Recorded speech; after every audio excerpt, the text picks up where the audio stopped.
Okay, hey guys. So we're ready to blow your minds here because I'm with Shelly from There's No Place Like Home. Can I say your last name or not? Yeah. Sangre. Yeah. Yeah. I came out. Oh, I don't want to say where you live.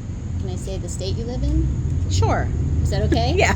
Okay. I came out to Pennsylvania to spend some time with Shelly, who's my inspiration, and so we were together and we were like, well, we should just make a video together.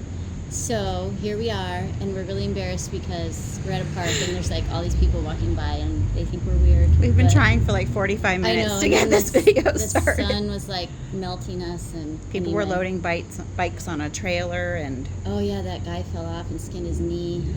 But anyway, here we are, and it's gonna be good, right? Yeah. So I told Shelly, that I just wanted to ask her questions about herself because she's so interesting. And you guys might already know this, but I'm sure there's a lot of things about you they don't know that they'd love to know.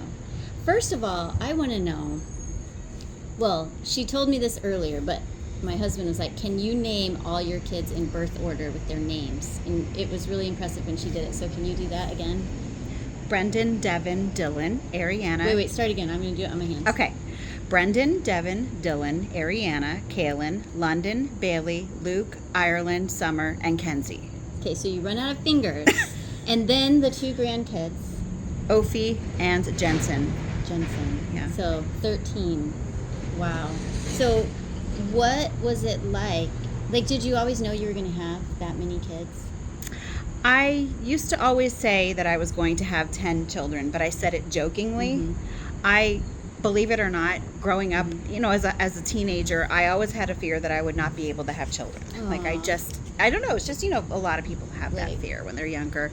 And I did. So then when I did have my first son, I said, okay, I'm going to have 4 kids, and I'm going to do it like my mom did, boy, girl, boy, girl. Well, I love how we think we can just pick and choose. Guess what my first 4 kids were? Boy, girl, boy, girl? Yes. Wow. So they were, so they were boy, girl. And then I was just like, I'm just going to keep having kids until I can't anymore. Wow. Or until I said, or unless something happened. Oh yeah, but just a few years ago, he's like, we should go for a dozen. And I'm like, I don't know. God agreed with me because a 12th has not come. So that's fine. It came in the form of your first grandchild. Yes. So does it get... I've heard other people that have really big families say, like, after number 4, it gets easier or something. Do you feel that way, or?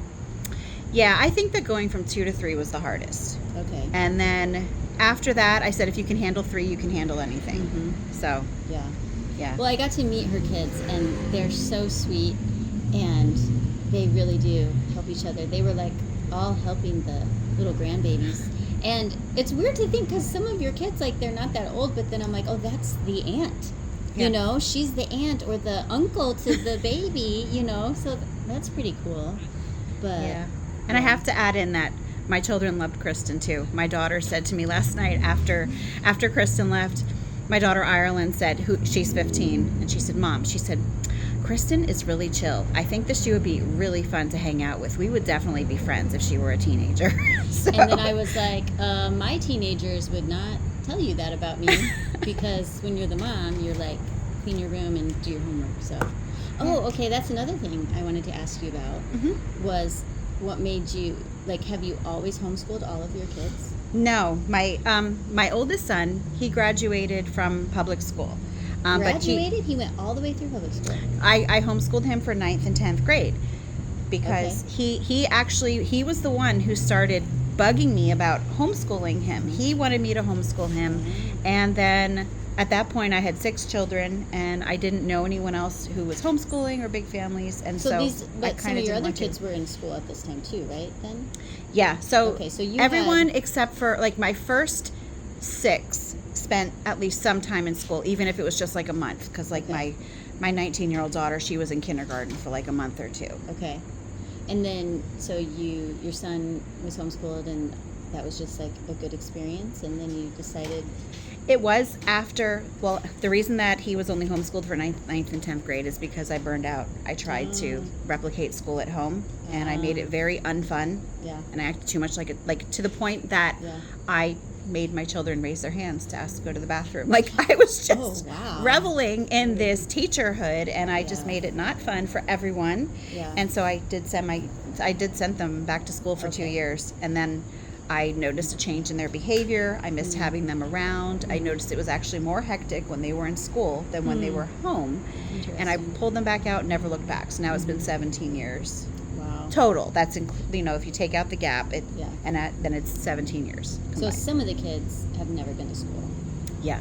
Okay. Yeah. That's kind of like me. Lydia, my oldest, she went to school kindergarten, first and second grade, I think. And then Clara, she never went, so she doesn't know what she's missing. But. Yeah. So that's what I always say. All right. Well, last night I got to hear Shelley tell me a little bit just in general about how she became a Christian, which is actually really interesting because I don't know. You guys can be the judge on if she was a Christian before or when. I don't know. You tell me the story. So I grew up in a Lutheran family. So my family is mostly Pennsylvania Dutch, and Lutheran is like the main religion of the Pennsylvania Dutch. Well, some of them will say, no, it was Mennonite. Well, okay, it could be that too. But my whole family went to a Lutheran church, but it was all based on tradition. It wasn't really based on faith, really, or relationship. But we had some neighbors who took me to a VBS when I was little, and I remember when I was little sitting in a pew with it was like an older teenager who was talking to me about the Bible, and I vaguely do remember, how they say the sinner's prayer doesn't really matter. But for me, at the very least, it planted a seed for me.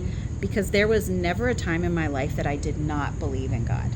Never. That's what confused me about you saying, you became a Christian in 2007. Yeah. Then you're like, well, there was never a time where I didn't. Right, but I believed in my head, but it wasn't here, really. I think I believed intellectually. But I was always very curious. So even throughout that time, I was the president of my youth group in the Lutheran church, and I was a Sunday school teacher there and nursery coordinator, and then I became a youth advisor. I did all this. I was in charge of fundraising. I did all this. But for me, it was kind of like works. Yeah. That's how it was. It was because I did these things because it made me feel good. That was why I did it. And it's okay if these things make you feel good, but that's not why you should do these things, Well, I'm just thinking now that, we're both preterists, I'm always thinking of, works of the law versus freedom in Christ, and it almost sounds like you were doing these works, almost kind of like living under the old covenant. Not really, but a little bit. So. Yeah. Okay, so then fast forward, what happens? So I was always seeking, I was always looking at the History Channel, mysteries of the Bible and things like that. I even read some books by atheists. I read books by Bart Ehrman. I read one called God, G-O-D, Guiding, Organizing, Designing. I covered all the bases. What did you think of the Bart Ehrman book? Did you ever think maybe he's right and there isn't a God? No. It never. Okay. So you read it, but that didn't I stick, never doubted. Even after reading that, I'm like, no, this just doesn't sound right to me. Yeah. So he didn't convince me. But then we moved. Then at this point, I'm in my early 30s, and we moved and away from that church, which was about half an hour away from our new house. So I mentioned to my neighbor that I wanted to find a new church. She said, you should come to my church. And it was at that church that God saved me. What was different about that church than Lutheran? I can't say this for all Lutheran churches, but I was just going to ask, was it the fact that it wasn't Lutheran, or was it the people? It may have been the people. It may have been maybe the liturgical setting was just not good for me. Some people enjoy the liturgy. For me, it just kind of felt dead. It was just when we would recite things, it would just be in a monotone. There was no feeling. And I remember, we would have to say these things that I know are very similar to what Catholics say, like we confess that we are in bondage to sin and cannot free ourselves, we have sinned against you, and blah blah blah. So all of that, and I would like be trying to feel something so badly as I'm saying these things, and I didn't. I was saying them because I had to say them. But then going to this new church, my neighbor's church, immediately, I don't know, it was like the Holy Spirit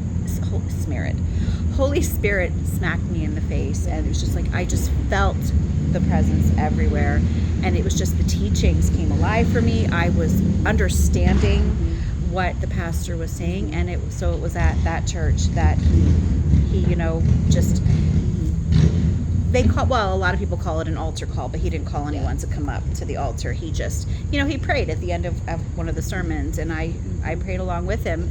And again, there are people who say it's not the sinner's prayer. No, but there was a change. Like that was it for me. So then, in the Lutheran church, which you spent a lot of time in before that, what did you believe about end times or eschatology? I don't remember my pastors, because we went through a few. I don't remember my pastors ever mentioning eschatology. They didn't mention, like, that's why I think they're amillennial, because they never mentioned the millennium. They never really. I remember that I was terrified of the book of Revelation, but only because I knew that it was about the end of the world. I never read it. My pastor never talked about it. You didn't read it? That surprises me. I was afraid to. Well, because I'm talking about, when I was a teenager. I was scared of this when I was a teenager, and they didn't really talk about it. I remember when I was in English class, I tapped my friend on the shoulder, and she was a Catholic, and she turned around and she looked at me, and I said, "Are you more afraid of dying or of the end of the world?" Like, this really weighed heavily on my mind, and I don't know why, because my pastor didn't really talk to me. But at some level, you had like an idea that there was like an apocalypse coming or something. Like you knew it was going to be, there's something in our future that's bad sort of to look forward to. Okay. Yeah. Okay. So then what happened how did you start to question that? You mean Well, okay, let's backtrack. Before we get to how you became a preterist, let's talk about how you became a YouTube star. I'm not a star at all, but to me you are. But I actually started as a homeschool channel. So it was I had a homeschool blog, and I blogged for a couple years, and then I was in like a little bloggers group, and they were like, "Hey, we should try YouTube." So I'm like, "Okay, I'll try it too." And I didn't think anything would come of it, but my homeschool channel, it wasn't, like fantastic or anything. Wait a minute, Shelley. You had, I don't know how many you have right now, but we're talking about tens of thousands of subscribers. Well, most of my subscribers came when I started my Question the Narrative series, although I did have thousands with my homeschool. Like how many thousands when you did the homeschool? Probably about 5,000. Okay, wow. And that was mainly because there's a website called notebookingpages.com, and I did lots of videos about notebooking. So she asked, "Can I use your videos?" So she really helped me, with spreading the word about my channel. And I think a lot of the people came to my channel for homeschooling through her and through other bloggers, and also through my blog. My blog was, I don't want to say it was like wildly popular, had but it was a written blog. I did. Where you were writing about homeschooling. Yes. Oh wow! And how did you have time to do that and homeschool and have all those kids? Because you don't sleep. Yeah. I do. She doesn't sleep. I do. Her husband, can I say this? Yeah. He gets home from work at like midnight, and she right now, like, she's picking him up because she's using the car. So she picks him up and brings him home, and then has dinner with him. Stays up. Can you believe that? You're a good lady. Well, I know that he likes it. Like, if he didn't care, I would go to bed. But he enjoys it, so I'm going to do that for him. Yeah. Well, you're getting a lot done because you're not sleeping. So I do, though. Like I told you, I don't wake up usually till like 9. Yeah. So I'm good. I've got not to say that I sleep straight through, because that's another issue. But that's just okay. So you're doing a lot of homeschooling blogging and started making your videos. Then at some point you started getting into conspiracy stuff and talking about that. Yeah. And that's when the channel really took off. Yes. because around 2017, I started my channel in 2017. And Okay. so just around that time, that was before YouTube used to censor flat earth videos. And so I came across flat earth in 2017. And so I didn't believe it like immediately. I thought it was intriguing, and I thought it was interesting enough that I kept looking, into it. I'm like, oh, this makes sense. So I spent like 10 months researching it, but I never talked about it on my channel because I'm like, I don't want these people to unfollow me because I'm talking about flat earth on my homeschooling channel. Right. But finally, I just couldn't keep my mouth shut about it anymore. So I think my first question, the narrative video, may not have been flat earth, but I think it was about questioning the moon landing. Okay. So I'm pretty sure. I just can't believe how brave you are, because I'm thinking about like how hard it is to just make videos, like to just be like, I'm gonna put this camera in front of my face and start talking. And you did that with homeschooling, and then you're like, I'm gonna talk about flat earth. I'm outspoken, and I guess, yeah. But and it's funny because I'm not outspoken in real life, but I'm more comfortable doing it in front of a camera. And full disclosure, I didn't graduate from college, but when I was going, I was majoring in theater and speech. Okay. So I was you're comfortable. and I danced for 20 years, so I was kind of already comfortable in front of people. Yeah. So yeah. Okay, so your channel starts taking off, and you're doing Question the Narrative videos, and you had like 70. How many subscribers did you have at the max? I was like 79,000 at the max. Wow. Yeah. Okay. Yeah. So that's only like 40 times as many subscribers as I've had at my max. Well, you're well on your way there. Everyone loves you. But anyway, okay. So then you discovered or started questioning something, questioning the future, like what we've been told about Jesus coming back. How did that happen? And sorry if the audio quality is really bad, because we've got a lot of road noise and wind and stuff. So yeah, you get what you get, and you don't throw a fit. Right. Right. We actually had to move locations too. We were trying at another place. Yeah, it was too sunny. Yeah. But okay.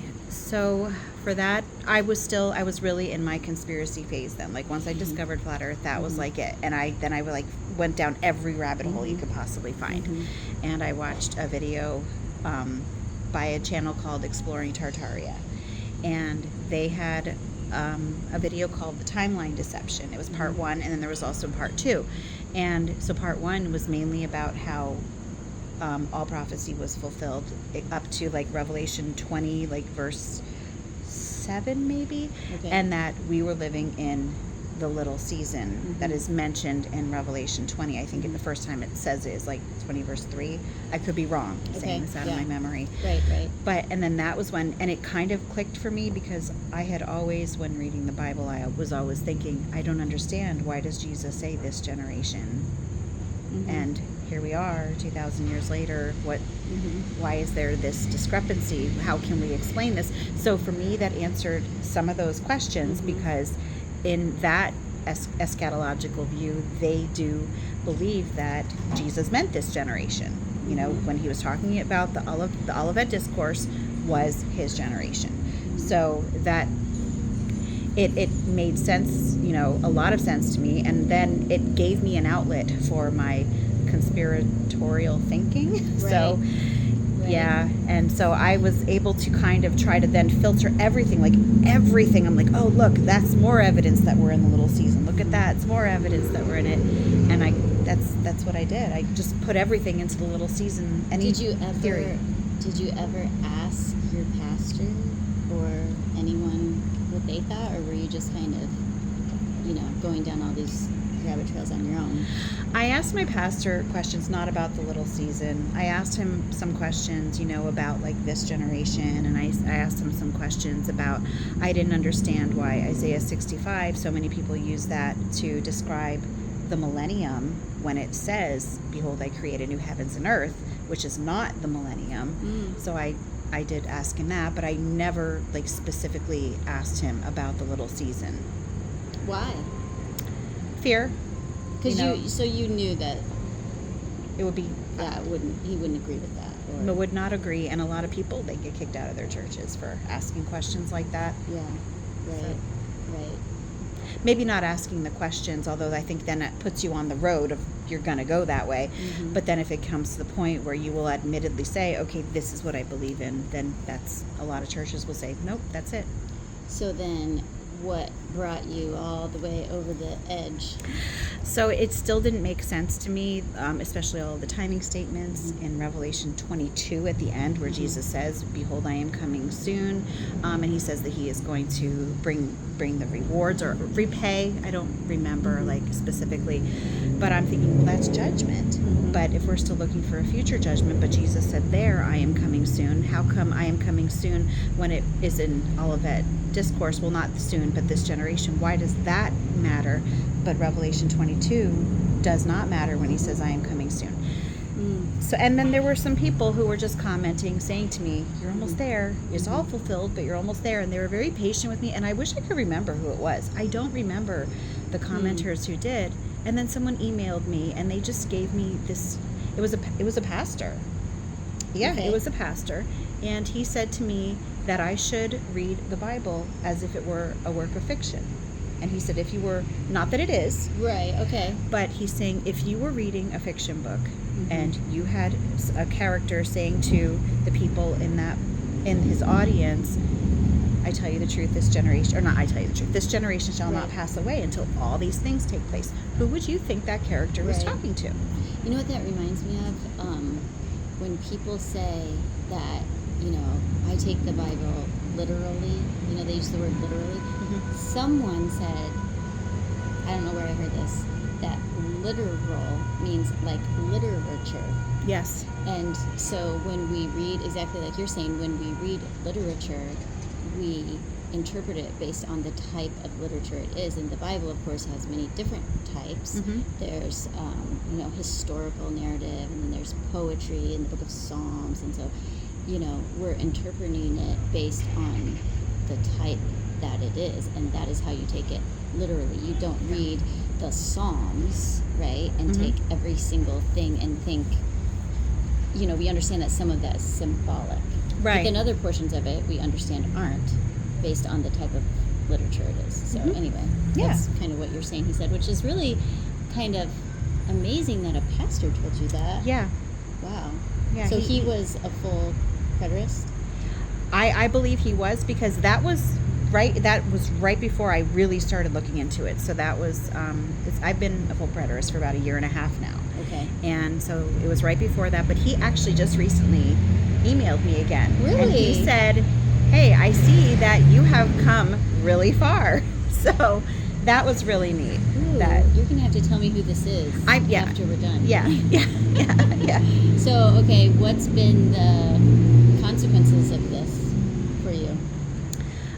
Because really, I mean, if I go back and look at your channel, it's like totally changed. It feels like, like if you go way back in the history, like, I love the one video you did where you're just like, people are always dogging on you for not talking about the things you used to, and you're just like, well, I'm sorry, but those things don't interest me anymore.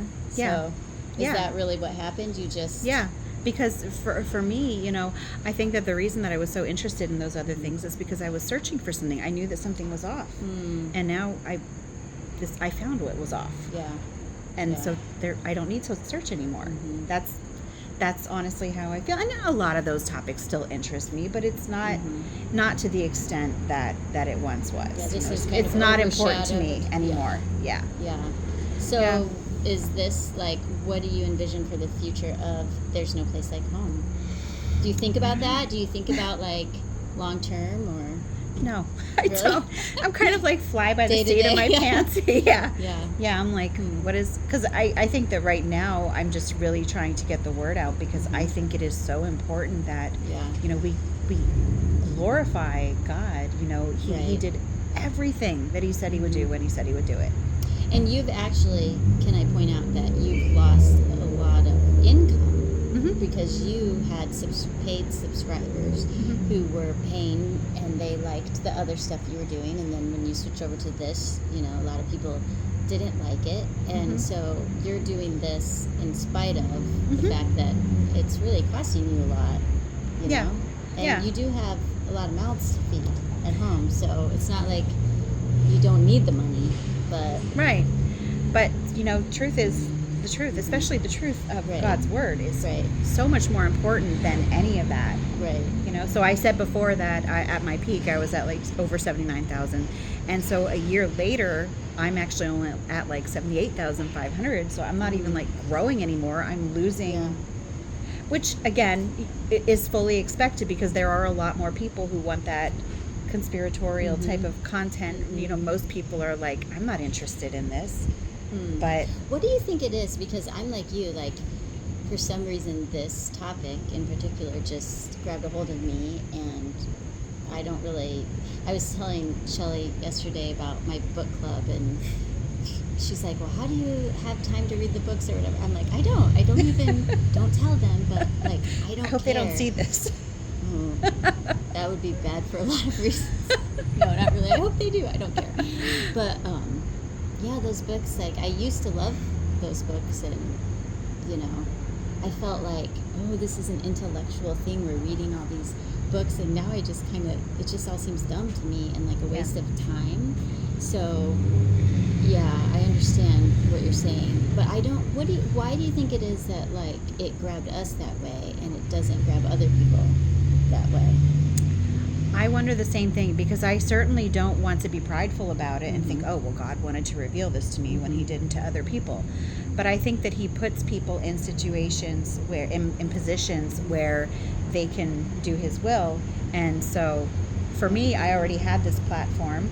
And so maybe for me, he wants me to use it, you know, in a manner that is going to spread the truth. And, you know, and it was always about the truth for me. You know, like even when I was doing the Question the Narrative series, it was never, I always believed, you know, these things that I was talking about. And I was always searching for truth. But I think that when you are looking into these things, you have to be very careful that you don't become so dependent on these theories that even when you're presented with other evidence that it's not true, you refuse to believe it. Right. Like you idolize these theories, you put them over the Bible, and you will make the Bible fit your theories rather which is what I feel a lot of people do about their view on eschatology. Yeah. You know, I don't know. I guess I just don't... What gets me is how, you know, so when I read, you know, Matthew 24, and Jesus is describing all these things that are going to happen that I thought were in my future, and I can remember like my heart rate going up because it's like scary stuff, you know? And then all of a sudden you get to that verse that says, this generation will not pass away until all these things take place. It was like, heart stop. Yeah. Like, wait, what? Yeah. And I guess what gets me, I understand how people can disagree with my interpretation of it, because especially if they haven't looked into it, because it takes time to like unravel it. Yeah. So I get it. It's not something you can just like watch one video and understand, because there's so much undoing in your mind to like relearn things. But I guess I just don't understand how people can accept, well, he just meant race, or he just meant some future generation. Like it seems like to me you'd have to at least come up with a better explanation than that. I just don't understand how people just leave it there, you know? It's kind of like they sweep things under the rug if they make them uncomfortable. Yeah, and I can understand how you can do that with a lot of things, but I don't understand how you do that with Jesus making a prediction. Yes. Because he's not a false prophet. Exactly. Like if he didn't do what he said, he's a big fat liar. Yes. You know, and then all the other religions and the atheists are right when they say, well, Jesus wasn't right. Jesus he didn't exist, it's all made up, he's a false prophet, like whatever. I mean, you got to defend the most important part of your faith, you know? So I guess that's the part that I just don't really understand it. But it's frustrating. It's very frustrating, and I think people just get comfortable in their positions. Yeah.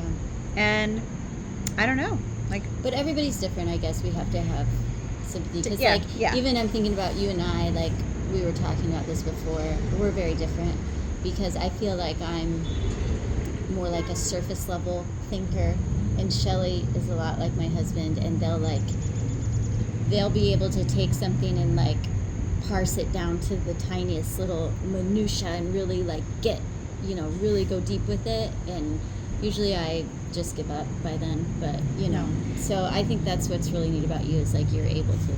You get more into the details than you realize. I tell you this all the time.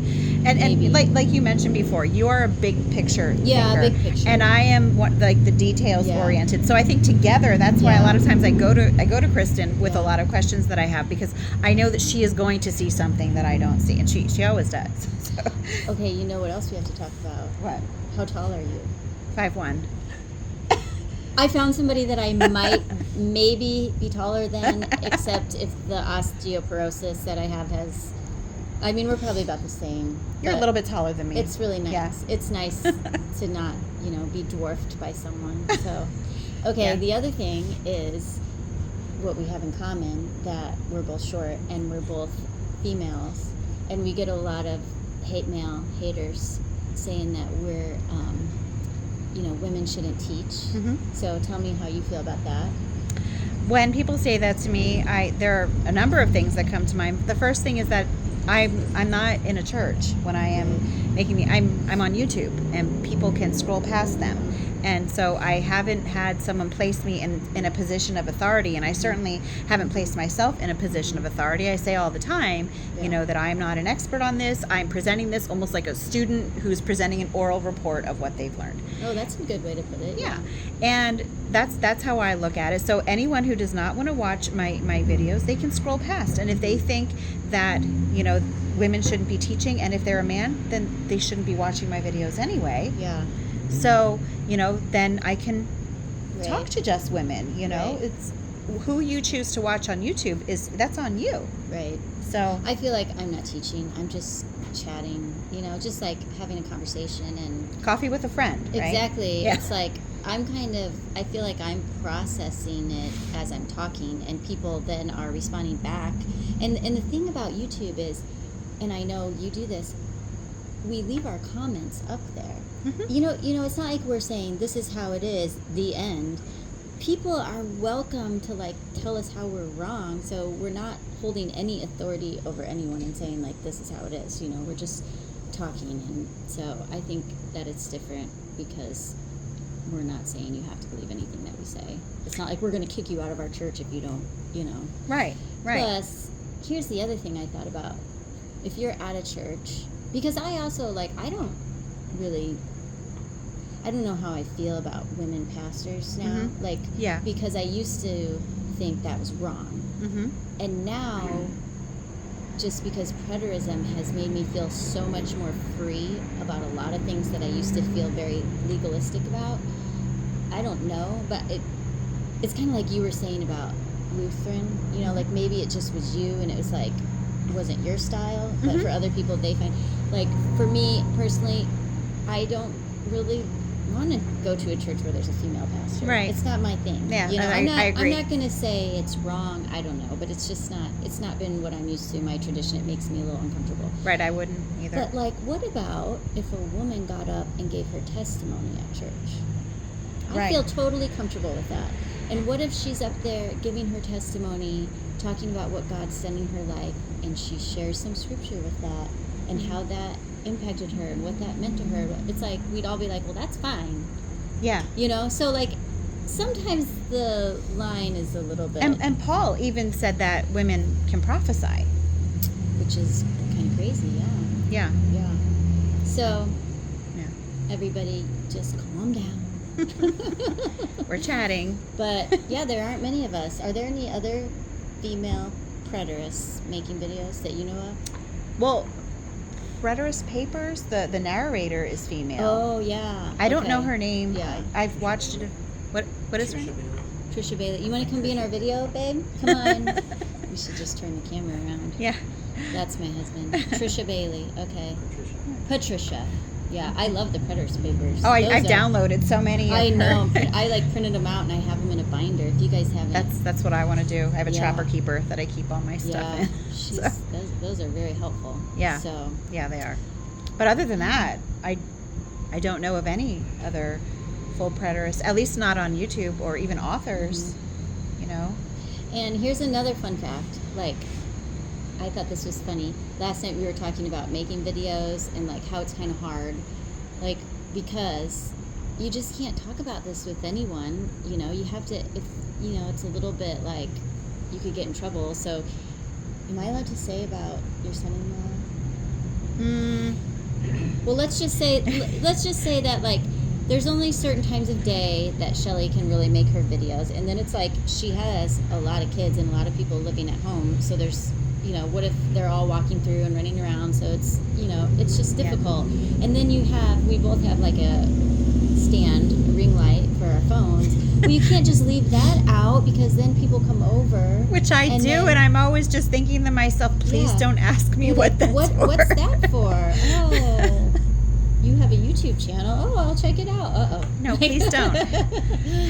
Oh, but one day we're going to get busted by all these people that are going to be really upset by what we're talking about in our life. Like, you know, it's one thing when people that we don't know, you know, leave nasty comments, but are you worried about when... Yeah. But you're speaking up anyway. Because, you know, as much as I love, you know, the my church that I'm in now, ultimately, it's the truth. Yeah. God has to come first. Yeah. Above our comfort. Yeah. So. Right. Yeah. So you're losing money. You could potentially get kicked out of your church. Can I say that? Yeah, I mean, I mean, because people have. And like I was saying to you, I don't know 100% that that's what would happen. Yeah. But I have a feeling that that's what would happen. So, well, it's scary. I don't know. I can't really think of anything else that we need to go over. We also have to get dinner for everybody. You know what else we should share? What? What about your great uncle and my great uncle? Oh, that is funny. Something else we have in common. That. Yeah.